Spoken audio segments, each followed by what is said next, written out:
This is not a Republican or Democrat issue. This is about America and the proper role of law enforcement. I hate to say it, but it looks like this president is doing a dress rehearsal for martial law, sending in federal forces to take over police duties in city after city for political purposes. It is frightening, and it's making things worse. It has not improved public safety. It has decreased public safety. Housing is a human right. Housing is a human right. Housing is a human right.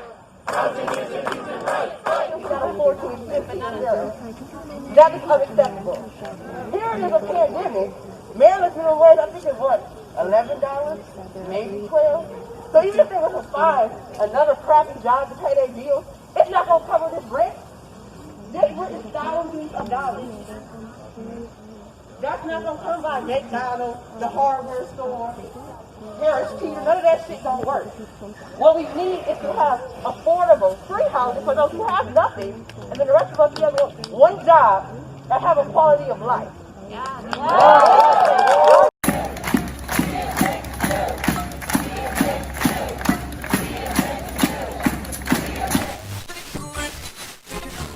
When the only constant in life is change, you need to be ready.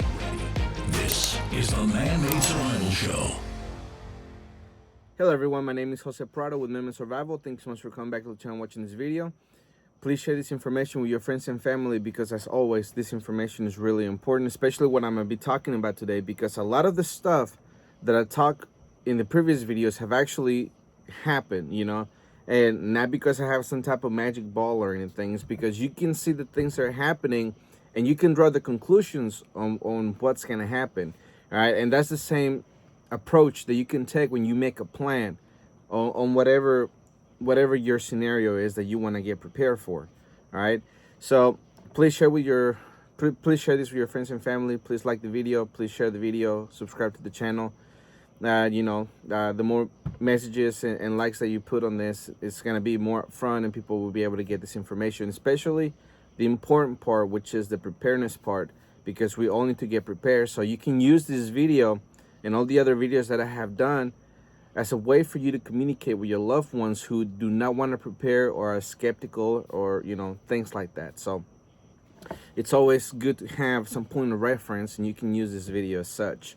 All right, because Portland has really been, I guess you can say, an example of how bad things can get. Even though they're not that bad, as bad as they are, they can still get a lot worse. And that's just in Portland. Also in Minneapolis, in Chicago, New York. You know, you just pick a big city and things are pretty dangerous. But, you know, a person died about a week ago in Austin, Texas, because, you know, they opened fire at a car that was coming through. The car, or the driver, whoever was in the car, returned fire and killed the person, the Black Lives Matter supporter. You know, died on the streets there.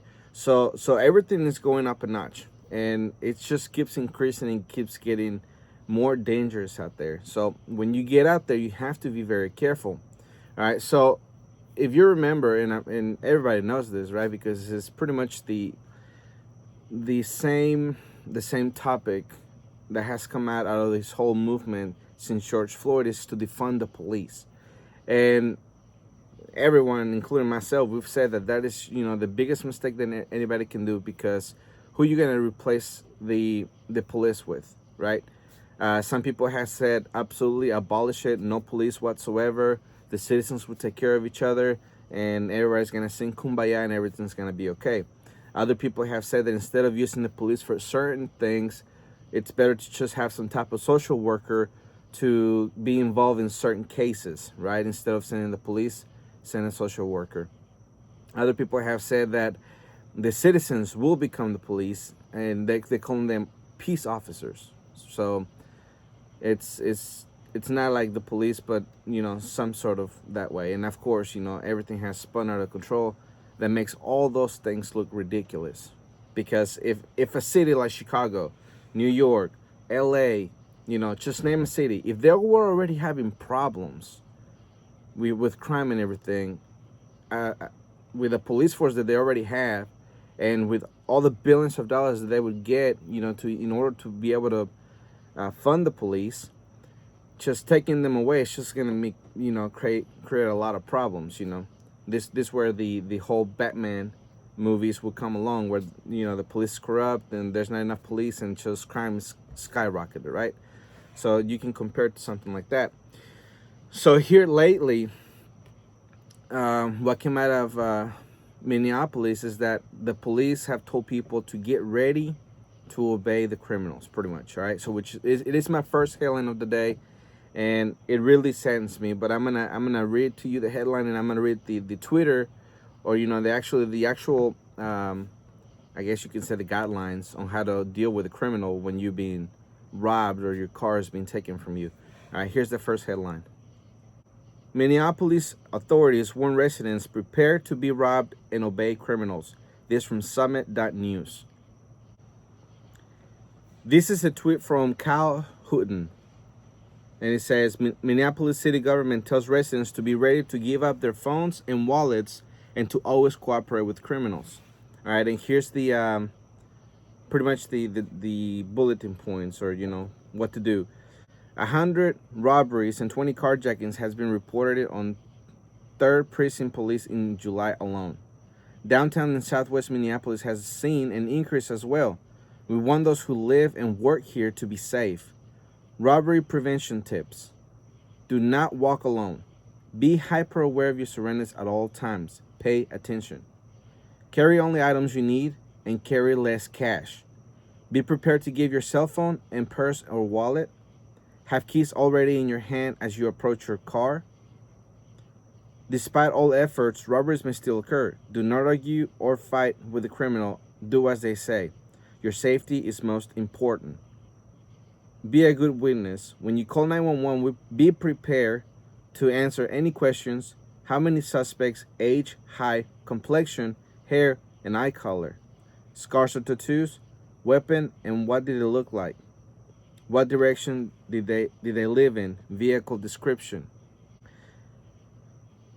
Carjacking prevention tips. Lock your doors while driving. Do not stop for strangers who are trying to approach your car or stop your car. Park in well-lit areas. Always be hyper aware of your surroundings. Use a tracking device. Never leave anything of value in your car. Never leave your car running unattended. Many victims were dropping off food or other deliveries. Memorize your license plate number. It helps towards faster recovery. All right, so that's what they're saying. That's what the tips that they're giving the citizens, right? And that just makes the situation worse, because now if there was no actual, I guess you can say,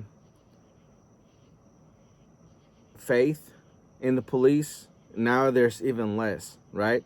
And these are the cities that people for a long time pushed for gun control, all right? And right there, it shows why it's important for you to carry a weapon with you at all times, because you're protecting yourself, you're protecting any family members that may be with you. It could be your spouse or your children or everybody. You're protecting your property, all right? Now, the way that they're making it sound a lot like it's turning into Mexico City, because that's exactly what you have to do in Mexico, all right? Things in Mexico are really, really dangerous, and they're pretty messed up. In Mexico, if you're gonna get in any public transportation, people will get in it to rob it, and it's so bad that you will be killed, not only if you resist, but also if you have nothing to give. So people in Mexico are already pretty poor, right? And whether they're trying to steal jewelry, whether they're trying to steal a phone, whether they're trying to steal, cash or whatever, even if you don't have any on you, they will kill you because they think that you're trying to resist. And that's just a really sad situation, getting killed because you're poor, for a criminal, right? So in Mexico, there's no actual ability to protect yourself by carrying a weapon, by actually, doing that, at least legally. You can do it illegally, and then you get the consequences for it. But the point is that you live in the United States of America. That is why it's important. Whenever anyone, any politician, any group, or anybody tries to take away the Second Amendment, you can show them this information and say, this is why we need a Second Amendment. All right? Criminals will leave you alone if you're well protected. All right? If the citizens were carrying their firearms and they were trained, people should be aware of their surroundings at all times, not just when things get bad in a city. All right? All those tips are going to keep you safe, are going to keep the citizens safe, because the criminals know the chances are that they're going to meet someone who's going to fight back, and chances are that they're going to leave people alone. At least it won't be as frequent. They won't see the jump in all of this carjackings and robberies and all those things. So next time anyone tries to take away the Second Amendment, show them this information, right? Show them the articles, show them what's going on in the cities and everything. Now, of course, all this is happening in major cities. It's not happening in the country, but it doesn't matter where you are, really. You need to protect yourself, and that is the reason why we have a Second Amendment. All right, so my second headline that I have for you is this. Seattle mayor again blames Trump after rioters blew open a police station using a van full of explosives. This from pjmedia.com. The riots on Saturday followed a protest in support of the Antifa rioters in Portland, who have attempted to burn down the federal courthouse and justice center in nearly 2 straight months of violent riots. Seattle rioters used a van packed with fireworks, smoke bombs, stun guns, bear and pepper spray, gas masks, and more. At one point, rioters set off an explosive that blew an 8-inch hole through a wall of the police department's East Precinct. The Seattle Times reported rioters have injured 59 police officers. All right, so what I have said about this in the past is that they're stepping it up a notch. All right, their violence and I guess it's sophistication in the explosives is starting to increase. All right, so we know that the fireworks are legal, and we just went through the 4th of July, so that's where they got all of that, right? When either way, you can just buy them or whatever. But the way that they're doing it is that they're concentrating the power of the firework, which they're turned to a bomb. They're actually putting shrapnel inside of it, which they're using BBs and other things. They're actually hurting the police officers. All right. So they're getting more violent. And like I said before, they're bringing guns into the equation too. Now we have guns, we have explosives, we have, bats and all of these things. This is no longer, like, no one can say ever again that the people in Portland, the people in Minneapolis, they're peaceful protesters, because this is not what a peaceful protester does. All right. There's people out there who are saying there's only certain people there that's doing it, which, even though it's understandable, you can call it bull crap. You can call bull crap on it, because people who are, I guess you can say, people who are honestly protesting social change, whatever it is at this point, because it has changed so much since George Floyd. Whatever it is that they're protesting, they want change. They're not doing it the protest legal way, the First Amendment way. They have stepped beyond the boundaries of the First Amendment. It's no longer a question of whether these people have the right to do what they're doing or not, or how angry they may be, because it's no longer that, right? Because there were a lot of times before this when Second Amendment enthusiasts and everybody else who felt like their guns were being taken away and all this, we never saw that from the right, or whoever you want to call, from the people who like the Second Amendment, who actually love the Second Amendment and they want to preserve it. We never saw this kind of behavior. All right, we're only seeing them from the Black Lives Matter, the Antifa, and whoever else may be out there. So anyone can no longer argue that these are peaceful protesters. All right. So I'm going to move on to the next thing that I have here for you, because it just continues to show how bad it's getting. Shooting murder spiked by record in Portland after disbanding gun violence reduction team. This from Zero Hedge. From Atlanta to Baltimore to New York City to Chicago to Houston to some major California metro areas, many of these democratically controlled cities are facing an eruption in violent crime, including murder and thefts. Readers may recall some of the cities listed above are the usual suspects when referring to metros with the most out-of-control crimes in the U.S. Now, Portland's liberal utopia appears to be imploding as murders in July jump. Portland Police Bureau has reported 15 homicides in July, which is a 3-decade high, reported the Oregonian. The Portland metropolitan area has been approximately 24 homicides this year. Besides homicides, assaults, burglaries, and vandalism are also increasing over the last year's figures. In the first 12 days of the month, officials witnessed an over 380% spike in such violence compared to the same time period in 2019. Liberal cities, ones that have defunded police and allowed anarchists to run wild, are seeing a perfect storm of disaster flare up, and the virus-induced downturn has unleashed a social economic bomb. The more people push for this whole defund the police kind of thing, the cities are going to get worse. All right. Now, a lot of people are wondering where Trump is in all of this. And of course, he has sent the federal police to actually go and just guard the federal buildings. All right. They're not really doing it, or Trump is not really doing anything to put it down. All right. Because he can very easily call martial law over the area, as we saw in the riots in Ferguson and other places when Obama was in charge.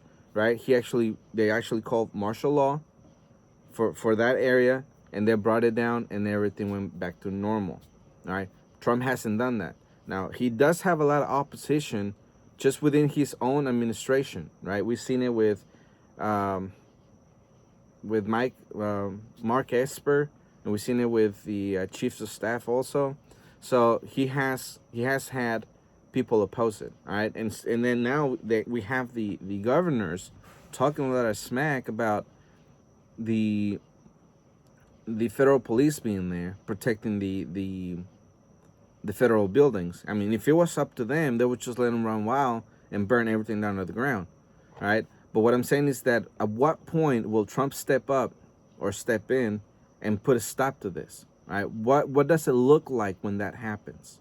Because that is not the only ticking time bomb that we have in our hands. We have several, which is the next thing that I'm going to be shifting to here in a second. But how much worse are we going to let it, or how much worse is Trump going to let it be before he actually declares martial law in that area and puts a stop to it? Because they can roll in the more federal police, they can roll in the National Guard, they can roll in, the actual police, actually let them do their job. So there's a lot of things that can be done to put all this to rest, but it has not been done yet. The other ticking time bomb that we're seeing is that now, since the next stimulus package has not come through, all right, people are actually fighting over being evicted. People do not have money for food. The people who are actually getting kicked out of their apartments or their homes, they get into fist fights. The SWAT team had to be called in some places. A landlord got butchered. There's just a lot of violence starting to come out of it. So that's the other ticking time bomb that I'm talking about, which is my next headline. As rent moratorium expires, landlords-tenant battles begin. This from Hedge. Tens of millions of Americans were pushed into instant poverty by the economic downturn, many facing housing insecurities and homelessness as the labor market recovery reserves, which has led to millions of permanent job losses.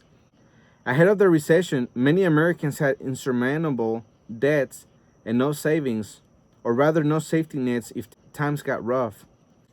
One would assume confrontations between landlords and tenants on the subject of payment are set to rise, as tenants are on the brink of being homeless, and landlords are having trouble servicing mortgage payments with rental income collapse. All right, so that's the ticking time bomb that I'm talking about. Okay, now some of the things are starting to get more violent. All right, you saw the videos that I play as I read. All right, I'm gonna let you listen to the first one because the lady is giving out her she's speaking her mind on how she thinks or what she's thinking about all of this, because she's about to become homeless. She's about to get kicked out, for whatever reason she has not been able to pay the rent, and even though that she got the $600 on top of whatever her state gave, it seemed that it wasn't enough to pay all the bills, which also include rent, which of course now she's getting kicked out. All right, so we're gonna listen to what she said, and here it is. That is unacceptable. Here it is a pandemic. Maryland's minimum wage, I think it's what, $11, maybe 12. So even if they were to find another crappy job to pay their bills, it's not going to cover this rent. This rent is thousands of dollars. That's not going to come by McDonald's, the hardware store, Harris Teeter. None of that shit don't work. What we need is to have affordable, free housing for those who have nothing, and then the rest of us be able to have one job and have a quality of life. All right, so she has the right to speak her mind, right? Whether you agree with what she's saying or not, you know, she has the right to say what she feels. Now, I'm going to bring the same question that I have raised in the past. What's going to happen when the government can no longer help? Because we have hyperinflation, we have all this debt that we keep accumulating. You know, they're debating right now whether they're going to spend $1 trillion or $3.5 trillion. All right, they're debating that between one or the other. All right, either way, it's still money that we do not have. All right, so all of this doesn't matter how much they want to fight for it or over it. The point is, we don't have the money for it. There's gonna come a point where no one is gonna get any type of help whatsoever. Not even the big companies, not the small businesses, not even the people. All right, there's gonna come a point in American history. We don't know when, right? This could delay a few more years. We don't know when, but it's gonna happen where the government cannot help anyone, and people like her and everybody else around her are gonna find themselves in a very bad situation. All right, that's why it's important for everyone to prepare right now, because if let's say that all of those were preppers right there, they would not be in this type of situation because they will have prepared for this time like this. Because that's the whole purpose of being a prepper, right? You prepare for your scenario, all right? That whatever you think is going to happen in your area in your lifetime, you prepare for it, and by the time it gets there, you're ready for it. You know, most of the preppers that I know of, at least, they prepare for an economic collapse, right? Which is the more, I guess you can say, the one that makes sense, the more rational one, right? And then others prepare for war and stuff like that, which is going to happen. And when the war happens, then they're going to be ready for it, right? But regular Americans, day-to-day Americans, they do not prepare for stuff like that because they do not see these type of conditions coming along. You know, for them, it's just another day, another dollar. You know, everybody says the same saying, another day, another dollar. You know, what's going on with you? Same old, all right? For everybody, it's just a routine, or for most of Americans, it's just a routine, and they don't prepare for a time like this. Now, people in big positions, right, in the higher parts of the food chain of the country, they're looking at this through a whole different perspective, right? Now, before I go to that, I want to mention that the Congress is supposed to have, by the end of this week, some type of deal made up to where they give people $1,200, they extend the rent, you know, or the eviction thing where they don't evict people. The unemployment, that's the one being heavily debated right now, whether it's going to be $200 on top of what the state gives, or $400 on top of what the state gives, or $600 on top of what the state gives. You know, they're fighting over that, and they have to get through all of that by the end of the week if they don't want to have more problems. Like I said, this is a ticking time bomb. That was just a handful of people on that video. It's supposed to be about 28 million Americans. So they have to do something about this, or there's going to be a lot more chaos in the streets. These 28 million people, very angry that now they have become homeless, they're going to be, I guess, more violent than Black Lives Matter would or Antifa would, because now you just, you know, they feel like you're messing with their way of life, or at least the politicians, and they're going to want some, you know, some heads to roll. So that's why it's important for the government to think of something now and also prepare for the future. All right, so as I asked a second ago, when is Trump gonna step in and put down the violence in the cities from Black Lives Matter and Antifa? When is he gonna do it? Because if you have Antifa and Black Lives Matter going on at the same time that you have this group of people getting very angry that now they have become homeless and they don't have food to give their children, it's gonna get more violent. They might even team up and go against the government. All right, so that's why it's important for Trump to do something very soon. All right, because the next the next video I'm gonna show you is gonna be how the Federal Reserve in Minneapolis is thinking about all of this and what he's suggesting. I'm gonna give my comments after it, but also what I'm gonna be showing you after that is that we keep having problems with the food supply chain. Now, imagine no food, no housing, no money, no job. It's a ticking time bomb that's gonna blow up, and it's gonna be a lot more violent than what we're seeing from Antifa and Black Lives Matter. Mark my words, all right? This is not a magic ball that I have in front of me or anything like that. It's just to see the events unfolding and you saying, we're about to go off the cliff. You know, you can see the signs. We're there. We're getting really, really close to getting that much more violent, all right? And we're not that far away from the November elections, all right? So here's the headline for the next video that I'm going to play for you. Federal banker becomes new COVID authority. Says we need full, real hard lockdown to save the economy. This from intellihub.com. Here's that video. Say inside of this bill they're debating on the $600 weekly unemployment help. One of the Republican arguments is that at $600, there's some number of workers who are getting paid more than they would in a job, and therefore they're staying at home. Do you see any evidence in the data that supports public policy based on that idea? Well, not right now, not when 20 million people are out of work relative to February. There's just so many fewer jobs than there are workers available. At some point, it'll be an issue. When we get the unemployment rate eventually back down to 5%, and we want to get it back down to 4% or 3.5% where it was before, yes, that disincentive to work becomes material. But right now, it's simply not a factor in the macro economy that we have in the U.S. because we have so many millions of Americans out of work. What is your view about the path back to economic health? There have been halting efforts to reopen and to get the economy going again. Are they going to continue being halting until there is a vaccine? When does robust behavior come back? And what is the how are people behaving when it does get more robust?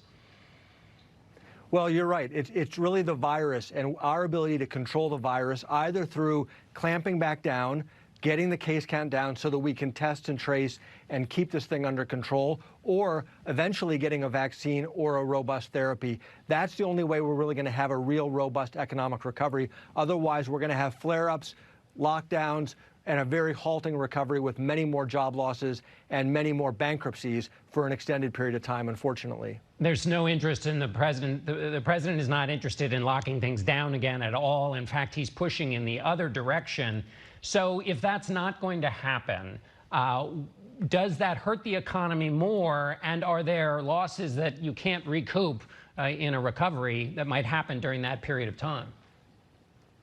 For sure. I mean, if we were to lock down really hard, I know I hate to even suggest it, people will be frustrated by it, but if we were to lock down hard for a month or 6 weeks, we could get the case count down so that our testing and our contact tracing was actually enough to control it. The way that it's happening in the Northeast right now, they had a rocky start, but they're doing a pretty good job right now.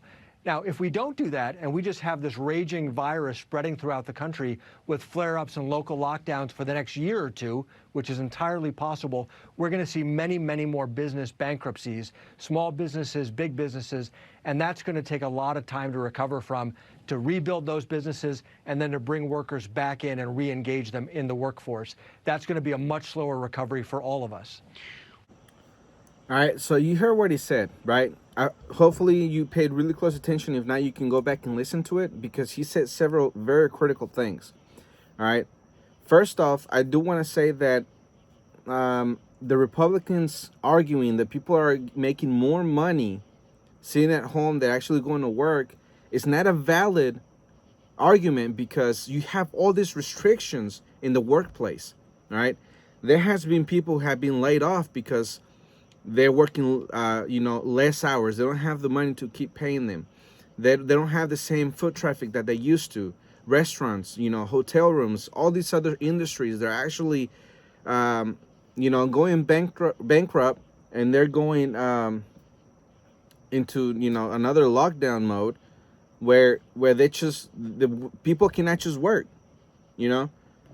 So if there were no restrictions whatsoever and people could go back to normal, to where they could go back in and out of a store, no limit on how many people inside, restaurants, not a limit on how many people on the table, and all those things, then Republicans can make the argument that people will make more money at home than not working at all, or, than going to work. I'm sorry. So that's the point. If the Republicans really want to fight that point, then they need to lift all restrictions. No restrictions at all whatsoever. We know they're not going to do it. So the Republicans arguing with that point is going to be pointless, right? So they better find a different talking point before it gets turned against them, and it's going to hurt them in the long run, right? The other thing he said is that if we lock down again for another month or 6 weeks, all right, just think about what that did to us the first time around, right? If you remember in the previous videos, if you follow the channel for any length of time, you know that I've said that we were going to go on another lockdown, right? They didn't have to officially lock down the state. They didn't have to actually make the announcement, but people not being able to go to work or being laid off, or, businesses being shut down because they don't comply, that's the same thing as locking down, right? Now, if that happened the first time and how bad it's been now, imagine another one for another 6 weeks. Starting when? Starting 6 weeks before the November elections, starting 6 weeks from today, because depending on when they do it now in this time of year is how big the impact is going to be. Because remember, we have the holiday season coming around, and for the United States, that's when the most revenue is made in the United States. So if they did the 6-week lockdown all through November and December, then all that is going to be decimated. All those profits, all of that, everything that goes with Black Friday and all those things, which people are saying that we're not going to have Black Friday this year. But the point is that for the United States, revenue time is Christmas time. So if we lock down for 6 more weeks and we do it like they're doing it in Australia, then it's going to be even more devastating than it was at the beginning of the year when we were going into the summer months, right? That devastated all the traveling because no one went anywhere for the summer, right? Nobody went overseas. Nobody went to cruises and all those things. So we can see that it's going to hurt the economy even more. Now, he said that we can either or, pick one, either lock down for 6 weeks or have different places locked down for up to 2 years. Why do they keep increasing the time frame? The whole reason, the whole purpose, officially, the whole purpose for locking down the first time was because we're waiting for a vaccine, right? They say 18 months, but they were going to speed it up. We don't know how long, and then after that, everybody goes back to normal. But then they're saying that maybe it's going to take longer. All right, so now they're talking about 2 years, or he's speculating, but which is somebody important, somebody that people listen to. So if they do drag this out for another 2 years, what is the country gonna look like? All right, so we have riots going on from Black Lives Matter and Antifa. We're starting to see people getting very angry that they're starting to become homeless, or they're about to become homeless because they're gonna get kicked out. Landlords and tenants are starting to fight it out. Some people have actually had the police call on them and things like that. Things are getting very violent in that aspect. All right, it's gonna be just a matter of time before we know somebody got killed or got shot because they were trying to get the tenants out of their homes. All right. Now we're seeing maybe another lockdown for either the entire country or for areas. It doesn't really matter because it's going to affect people everywhere. And now the next hit on that I have for you is how the food supply chain is going to be, or is being affected with all of this. We already know we had shortages months ago because of the factories or the processing plant shut down. And now, when people kind of settled down, they kind of got used to the flow of the pandemic. Things slow down at the panic buying level, and people, or the not people but the grocery stores, were actually able to restock some of the items. Something that I noticed, however, is that the items that were missing, instead of putting a sign there that's saying that they were gonna get it soon, they just increased the other items and put it on that shelf so they can look fuller, but it had less items, right? So that's something that a lot of people are starting to notice as well, and it's something that I've told my audience and people in private to watch out for, because some of the items that I buy, that I stock up on, is mainly in the Mexican aisle at Walmart. And you can get at Walmart, you can get one of the big bags of flour, and they didn't have them anymore, for a while. But then they were replacing that empty spot with something else so it didn't look empty. That's how I started noticing that they were doing it. And then I looked in other cans, in other things, soups, stuff like that, and that's when I noticed that they were doing the same thing with those items that were gone. That instead of saying we don't have it, so people don't notice, they just fill it with something else that they did have. All right, so my next headline says this: pantry buying is so hot there aren't enough cans. This from Bloomberg.com. American consumers are still loading up on pantry staples even as the economy opens up, leaving food supply chains tight as companies run at full tilt to keep up with buying.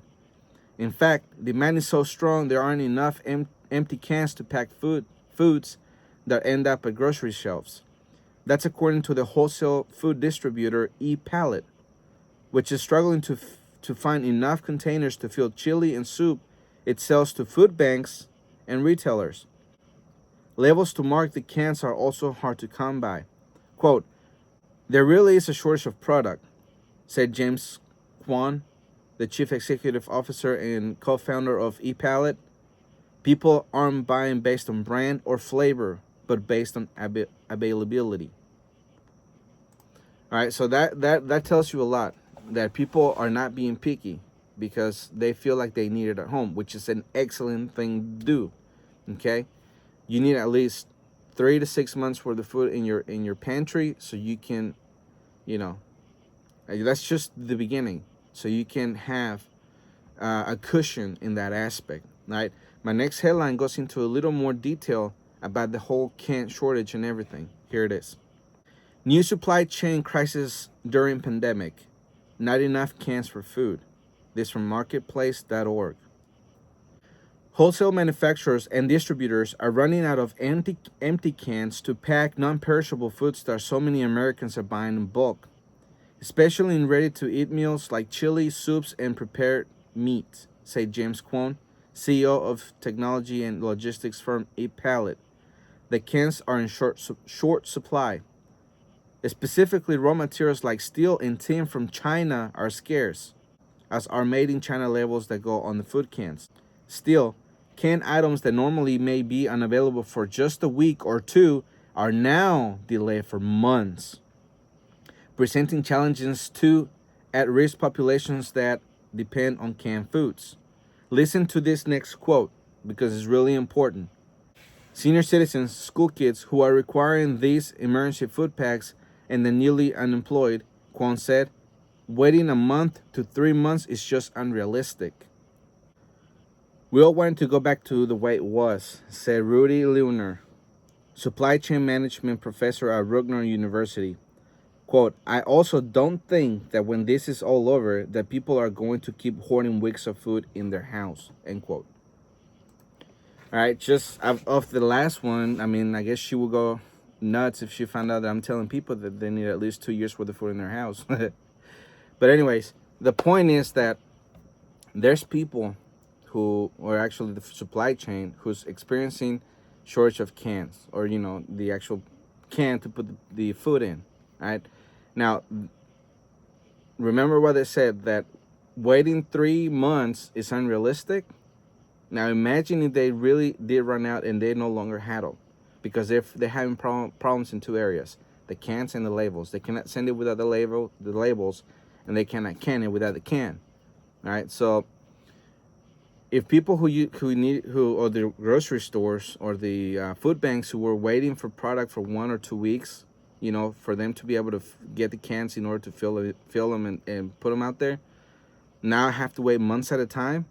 What do you think that's going to do to the supply chain when people find out that they're going to another lockdown, okay? The people are being taken out of their house, and they find out that in the grocery stores that food is running low because the supply chain is collapsing because of all of this. That's why it's important for you to have that in your home before anything happens, all right? So now to the preparedness part. This could be showing your friends and your family who you want to be in your group, if you want to get your spouse on board. This is where you get the information to say, listen, all right, this is what's going on, and this is why I think we should prepare, all right? Because God forbids I cannot feed you anymore, or because not because I don't want to or I don't have money, but because simply there's not stuff at the store, or you're being limited, for what you can buy, because eventually they're gonna go back to limiting people. It's gonna happen again. They're getting ready for winter as well, and they're seeing that they're gonna be low on supply. So the grocery stores are gonna put on the as they see that as they learn from the distributor that they cannot supply that demand, they're gonna put there's restrictions on it again. All right, so that's where you can tell your family members or whoever, see, this is why we need to have it. If anything happens, we just keep it and use it before it expires. It's food you're gonna eat anyways. It's just you just spending your money now, so later on, even if there is at the store, then you don't have to spend the money again, and you just live off of it for however long you had it. Which is important to have at the very least, if you're starting off, 3 to 6 months, all right? Because that's gonna be easier to eat your canned foods, on. Now, if you're gonna go anything beyond a year, that's where I recommend for you to have the food buckets, because they can store up for up to 25 years, depending on what's, in the container. But the point is that you just buy it once for let's say a year's supply, and you just leave it out. You leave it in your pantry, you leave it in your closet, you leave it in your garage, whatever, for 15, 20 years, and it's still good when you need it. That's why the freeze-dried food is preferred over the can. So if the food buckets are outside of your budget, then you go with the cans. All right, but the point is that you need to have things that you're gonna eat, and you need to learn to cook from scratch, because chances are that the ingredients that you're gonna get, that you need for whatever you're trying to make might not be there. But if you do it from scratch, you might be able to, pull it off. So get the food, all right, get your water, and since things are getting really dangerous, as far as people losing their mind because they're becoming homeless, because they're rioting, because there's no food at the grocery stores, whatever, you need to have your security by having your alliances in place, and by having your weapons in place and your ammo and everything. All right, so now when you think of all of this, you need to make a plan. That needs to be number one, because when you start off with your plan, then you can see how many things of each things you need. Now, let's say you have food and water covered, right? Then the next thing you need to move on to is other items, okay? For example, toothbrushes, toothpaste, shampoo, soap, things like that, all right? First aid kit essentials, you have one kit, buy another one. Get alcohol from the store, get peroxide from the store, get the items that you find. If you're diabetic, then you get extra strips. You keep buying them, you stock them up. Stuff like that is what's gonna make things a lot easier in the future. All right, so you need to, if you have the space, of course, because all of this takes a lot of space. If you have the space, then you need to have a little convenience store in your house, where you store all of this, and putting it in tubs or totes, is going to be a very easy way to organize all of this, because you can get one of the big totes and you can label it, first aid, and everything that's first aid goes in there, the band-aids, the alcohol, the first aid kits, stitching kits, whatever, depending on how much you want to put in there, medicines, because winter's coming along, you can stock up on those too. Pain relievers, you can stock up on that as well. In another tote, you can put, your canned food. This, however big it is, all this is chicken, and all of this is beef, all of this is corn or peaches or whatever. All right. And that's how you can organize everything so everything is it's neat, and you can find it when you need it. All right. Same thing with ammo. You can have the metal boxes like you see in the movies, the little box, and you can have, all of this is only AR-15, and all of this is 9mm, and all of this is 30-06, or whatever the case may be, and that's how you can keep track of everything. And then you do your inventory, make sure that you're keeping up with dates, so you can rotate everything when the time comes. Because if you know that you're not gonna eat the canned food that you bought, you can at least donate it, to the food banks, which a lot of people are in need right now. You can donate it to shelters, like I do with homeless shelters that are in my local city, which is 40 miles away, but still. If you had bought the case of water and you see that they're gonna expire, you can send them over there with the homeless shelter. They'll take it gladly, and they'll use it before they expire. Try to do it. Don't do it the day of.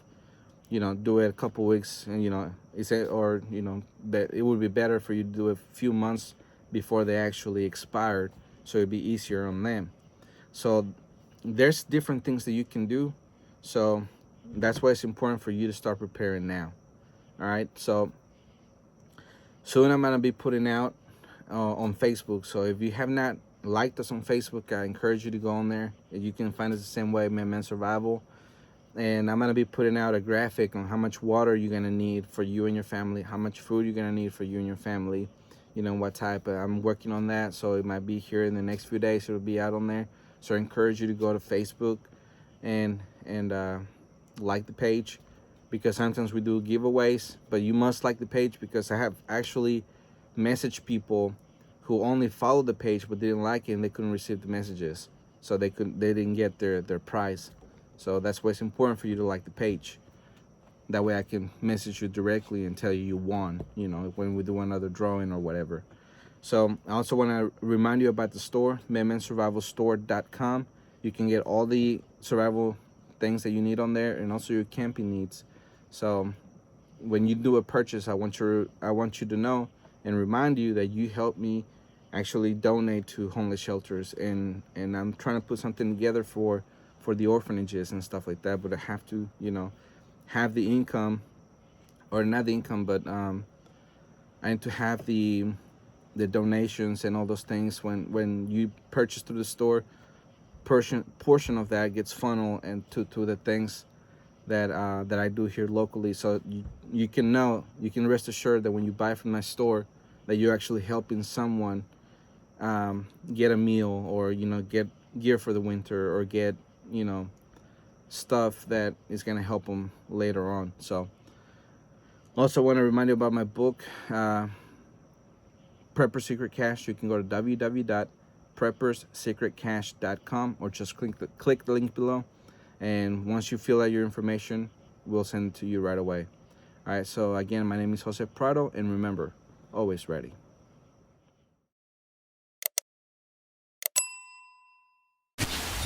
The Man-Made Survival Show.